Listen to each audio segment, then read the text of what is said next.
on Cedar Ridge Farm. I'm out in the garden today. I'm gonna pull a few weeds in the onions, and I'm gonna harvest a few of the onions, the ones that have already fallen over, and I'm gonna pull them up and lay them out here in the garden to cure a little bit in the sun. I'll probably take them in before Saturday. I think it's supposed to rain here Saturday. I don't want them getting rained on, so I'll probably move them into the back porch Saturday. Steve's moving hay rolls right now, so I'm going to work out here at least until he gets done with that. So something else I'm doing here is I'm pulling some of the dirt away from the onion bulbs that I'm leaving to continue growing a little bit. There's still the some of these still feel really good. They're not starting to get weak or anything. So I'm going to pull the dirt away from them, and they'll be fine. They don't need all that dirt around them. They've got a pretty good sized root down in there. I'll show you one here in just a few minutes. So you can scrape bunch of the dirt away, and that'll give them a little more room to grow. Okay, here's one here that I'm going to go ahead and pull. See how the neck is drooped over around the top of the onion? That means it's ready to pull. We're going to try to store as many of these as we can. I have, if they don't seem like they're going to keep well, I have just chopped them up and put them in the freezer. I'm pretty sure these are Texas sweet onions. We've done a really horrible job keeping up with the varieties of stuff this year. We just done terrible. But it was such a hard time getting everything out. But as these lay here, the skins will kind of toughen up on them a little bit, and like I said, they'll cure up more, so they'll keep better.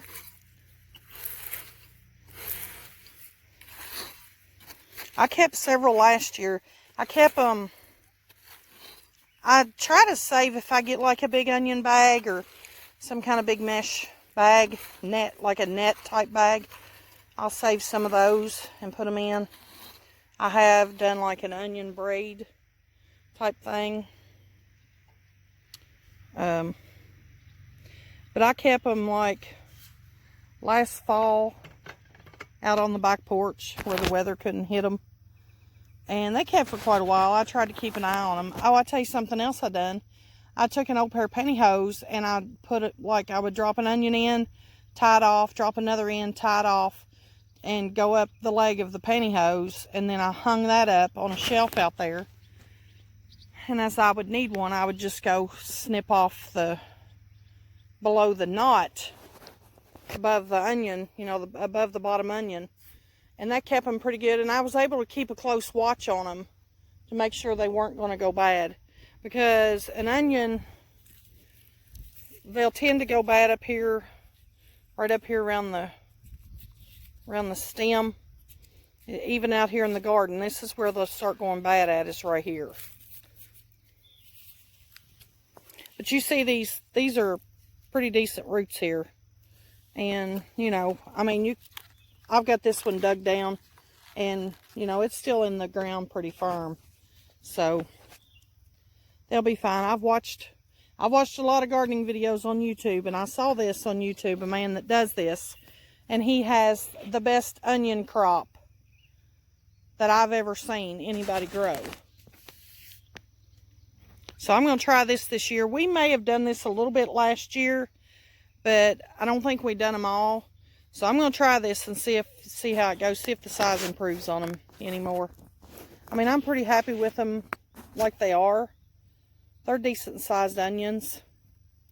These are really good onions. We had some tonight with cucumbers in vinegar and water with salt and pepper and a little bit of dill weed from the raised bed. They were pretty good. They're really sweet. There's no heat to them at all. Just really good.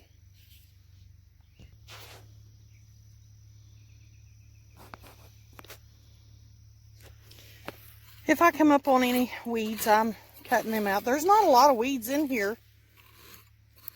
Not bad at all. There's a few more over there closer to the hay field.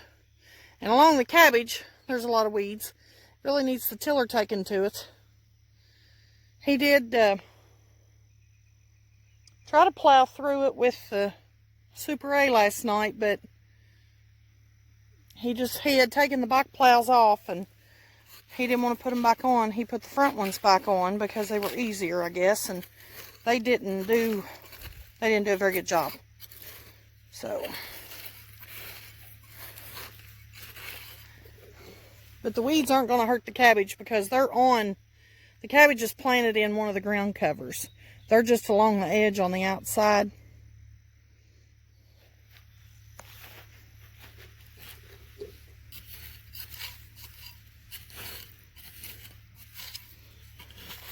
And I tell you, these ground covers, they are such a big help.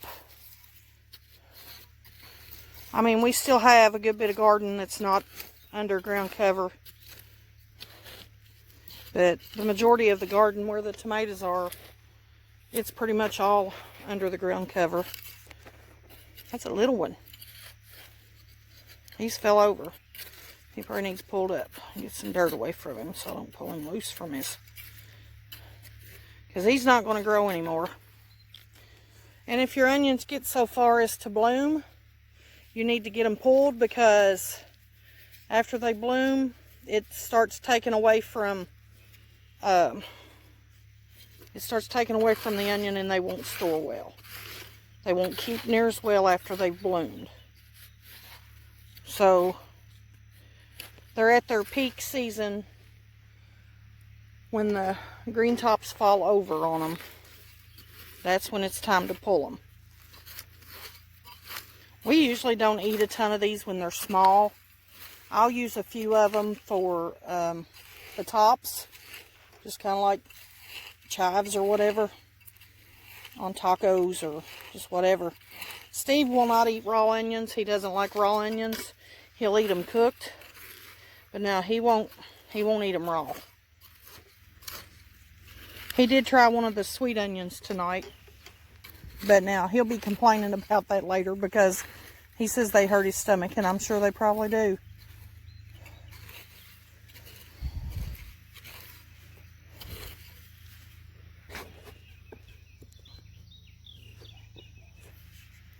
So I'm about halfway down this row here, and I'll go work on the outside row too. I think some of them may be a little bit bigger than these. And there's a few over on the end that is in a pretty weedy spot. I weeded all of that long, pretty much that whole row. I weeded it a couple of weeks ago. So it's not too bad with weeds. But up here it pretty much looked like a piece of the hay field. And they're not very big, so I'll probably just go ahead and pull them and take them in the house and use them in something, because I don't think they'll get very big. And it's too many weeds probably for me. It'd be like trying to cut a bare spot out there in the hay field. And there's plenty of onions, so I don't really have to do that. If I was short on onions, I might, but I think there's plenty here. I want to stop a minute to show you all this weed growing here in the potato row. This last row is the one that's got so many weeds. This was hayfield last year, so. Okay, this here, you have to ignore the dying potatoes, or the dead potatoes. This is called Plantain. It looks kind of rough because it's been eat on, apparently, by the same little bugs that attack the tomatoes and the potatoes. This comes up in the spring. You can actually eat this when it's young. I usually pick a little bit if I pick wild dandelions and put it in with that. But this is a really beneficial plant. It's good for bee stings, bug bites, things like that. You can take this and you can make a salve out of it. You can make a tincture. If you're in a pinch and you're out in the wild and somebody gets bit or stung, it's not a cure-all, but it will give them a little bit of relief. Pluck a couple of leaves and You want to mash it up to get, you know, to get the juices out of it. This is pretty dry. It's pretty dry here right now. Everything's dry. If you need to, you can chew it. I've done that in an emergency situation. We were out on the back of the farm one time, and there was a yellow jacket nest. I think they were yellow jackets. A yellow jacket nest in the gate, in the tubular part of the gate.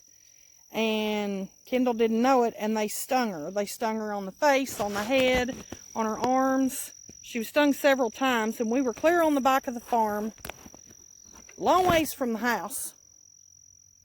So on the way out in a rush, we would stop and get some plantain, and I would chew it and put that on her stings just to help with the pain some, and to try to, you know, counteract some of the poison or whatever. Let me tell you, it was really nasty too. When it gets this big and it gets hot outside, it gets really bitter. Just like most all of the wild plants do. They get bitter after a while. The hot sun just takes its toll on them. So I don't really recommend eating them at this point. But like I said, in a pinch, you can chew it and put that kind of like a poultice on the stings. And in the spring, when they're really small and tender, have just come up, you can eat it. Rabbits love this stuff. I can remember when I was a kid, we used to pick it out of the yard. We would cut it out of the yard and feed it to the rabbits. That's just one more beneficial plant that we have out here next to the dandelion. This over here is what I call sourdock. I think there's 2 or 3 different names for it. There's like curly dock. I can't remember what they all are now, but that's just what I grew up hearing it called, was sourdock. This is also another plant that you can eat when it's young as a green. I usually pick this and the plantain and dandelions. That's pretty much, I will do a little white top. Sometimes I get confused on it because there's a couple of different things that look similar. So I second guess myself and usually don't pick much of it. I'm not an expert by any means. I don't know but 3 or 4 of the wild greens. I wish I knew more. I wish I'd have paid closer attention to my mom and my grandmother when they were showing me these things. So that's a lesson for you young folks out there.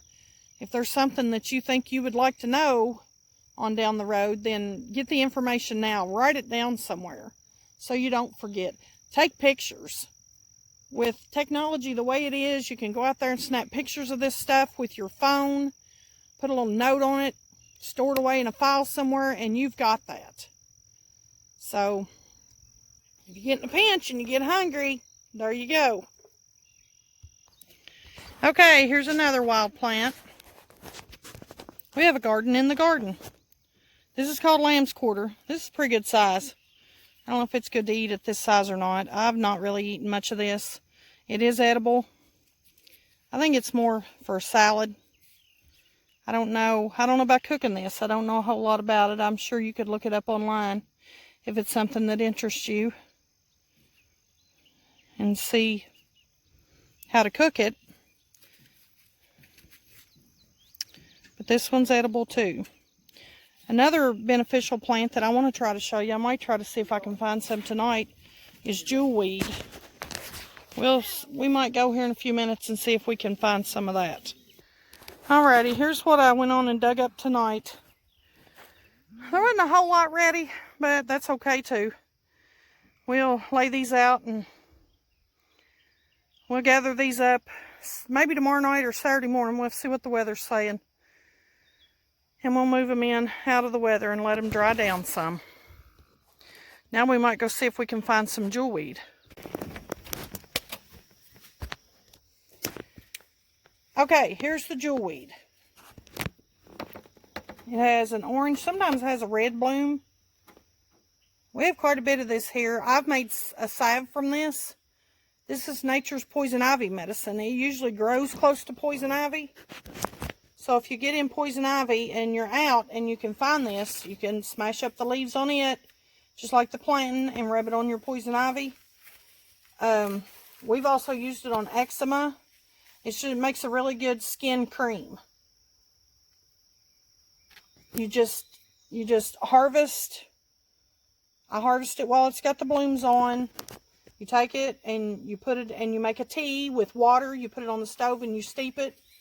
Then you strain it and you add the other ingredients and can make a balm or a salve with it. This is another really good beneficial plant. This is one of our favorite places. It's always so cool down in this dip. It's all shaded. It's right smack in the middle of the woods. There's a deer crossing up here at the top of the hill too. You can see where they cross all the time. So peaceful and quiet.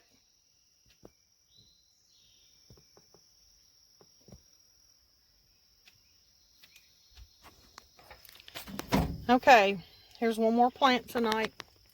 This is mullein. Oh, look at that. It kind of resembles lamb's ear. Hang on just a second. Look what we got over here. Just sitting there real still.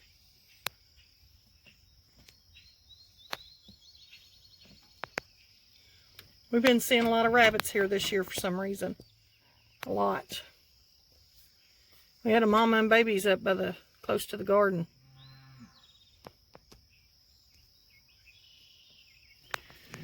Okay. This is a medicinal plant. My grandfather had a lot of lung issues, and he used to make a tea out of this and drink it. It's supposed to be good for that type of thing, for congestion. It's really soft and fuzzy. If you've ever seen lamb's ear flower, it really resembles that. Another really good plant. And look what I found. A ripe blackberry. They're not very big this year. This is why we come over here to check on the blackberries. And they're not very big this year. We haven't had a lot of rain, so usually when they're small like this, they're not very good. They're dry and they're bitter. Somebody's having target practice on the next hill over, sounds like. But I was hoping they'd be a lot bigger this year because there sure was a lot of blooms down in there. Looks like they're starting to ripen some, though. There's a few in there starting to come on. This is a black walnut tree. You see the little walnuts up there? There's one up there. We have quite a few of these here. We usually try to pick up a few every year. If you've never had black walnuts, you're missing out. You really ought to try them. Another one of God's free gifts for us, free food. Here we go. Here's the garlic crop this year. I was worried I was pulling it a little too soon, but I don't think so. I couldn't be happier. We've got 78 bulbs of garlic. There's 3 or 4 that kind of got their head cut off because I'm not a very good shoveler. So, look at some of this. This stuff is awesome. So we'll lay this out to dry, and when the dirt gets dry on it, I'll take a dry towel and wipe it off. I might attempt to do a garlic braid with it. I've done one before, but actually there's going to be a lot of garlic braids here. More than one. Growing garlic is one of the easiest things you can grow. You can go to the grocery store and buy bulbs of garlic. Pull them apart. I may have told you this before. Pull them apart, leave the paper on them. Plant them with the little pointy stem side up. In October, here in Kentucky, it's in October. You can mulch over them. We've just got ours in this little raised bed here. It's not even a raised bed. It's you know, not a tall one. Got compost on it. We had mulch on that. And leave them until the end of June, 1st of July, when they start getting brown. When they start getting brown like this at the bottoms is when you harvest. Give it a try. I don't think you'll be disappointed. I think that's all we have tonight. It's starting to get dark. And we got some new lights to put out here on the raised beds. So I think we're going to do that. We're going to pull this garlic around and try to put it somewhere to keep the critters off of it. And that's all we have for tonight. Thanks for coming. Come back and see us. Have a great night. God bless.